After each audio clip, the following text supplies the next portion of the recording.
আজ রান্না করছি ঘুগনি। এর জন্য ঘুগনির মটরগুলোকে আমি আগের দিন সারা রাত জলে ভিজিয়ে রেখেছি। তারপর প্রেসার কুকারে পরিমাণ মতো জল দিয়ে সিদ্ধ করে নিয়েছি। এই ছোলার মধ্যে আমি কটা আলুও দিয়ে দিচ্ছি। এর ফলে আর আলুগুলোকে নতুন করে কেটে ভেজে নেওয়ার দরকারও পড়ে না, আর রান্নার আলু সেদ্ধটা দিলে একটা থিকনেস আসে। এরপর কড়াইতে তেল গরম করে তাতে শুকনো লঙ্কা, সাদা জিরে, গোটা গরম মশলা দিয়ে একে একে একটু ভাজা ভাজা হলে সেটার মধ্যে আমি পেঁয়াজ কুচিগুলো দিয়ে দেব। পেঁয়াজ কুচির মধ্যে নুন আর হলুদ দিয়ে লাল লাল করে পেঁয়াজ কুচিটা ভেজে নেব।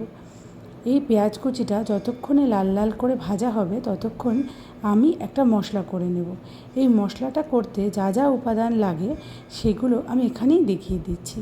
এর জন্য একটা মিক্সির বাটিতে আমি নিয়ে নিচ্ছি কয়েক টুকরো রসুন। এখানে প্রায় 10-12 কোয়া রসুন আছে, আর 3 টুকরো আদা। এর মধ্যে দিয়ে দিচ্ছি কিছু পেঁয়াজ ডুমো ডুমো করে কেটে, টমেটো ডুমো ডুমো করে কেটে, আর দিয়ে দেব কয়েক টুকরো লঙ্কা। আমি এখানে একটু কম ঝাল দিয়েছি, আমার বাড়ির ছোটরা একটু কম ঝাল পছন্দ করে, তাই দিয়ে মিক্সিতে পেস্ট করে দিচ্ছি।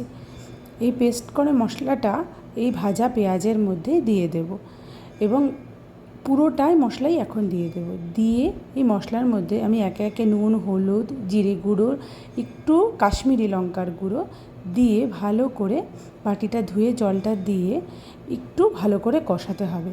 এই কষানোর সময়টাই আসল। মশলা যত ভালো করে কষবে জিনিসের স্বাদ তত ভালো হবে। ভালো করে মশলাটা কষানোর পর সিদ্ধ করে রাখা মটরগুলো এর ভিতরে দিয়ে দিচ্ছি। এরপর আমি এটাতে খানিকটা জল দেব। এই জলটা সম্পূর্ণ নিজেদের আন্দাজ মতো।